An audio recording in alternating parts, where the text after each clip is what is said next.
L'avenir de Karim Benzema dans la Saudi Pro League pourrait rapidement tourner à la catastrophe. Le Ballon d'Or 2022 a une nouvelle fois été mis au placard par Marcelo Gallardo.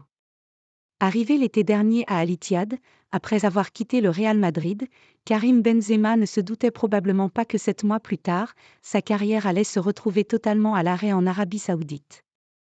En effet, s'il a obtenu un changement d'entraîneur cet automne, l'attaquant français n'est pas plus en odeur de sainteté avec Gallardo qu'avec son prédécesseur.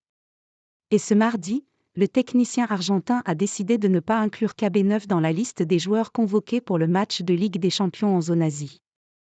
En effet, le règlement impose un maximum de 5 joueurs qui ne sont pas de la région, et si Al Ittihad a retenu notamment N'Golo Kanté, ce n'est pas le cas de Karim Benzema.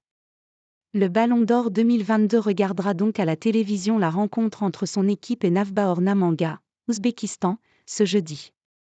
Benzema et l'Arabie Saoudite, le gros des amours.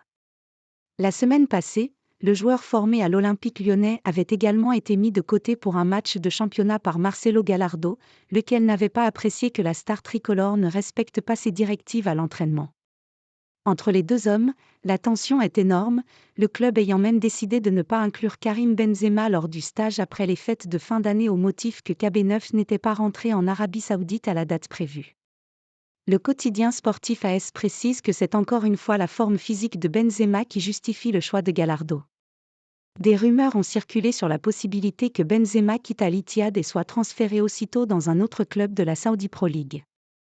Car les organisateurs du championnat ne veulent évidemment pas que Benzema reparte en Europe comme on lui a prêté l'intention au mercato d'hiver.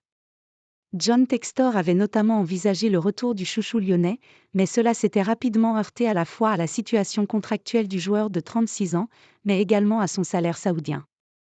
On évoque un pactole de 100 millions d'euros par saison, et cela, pour 2 ans.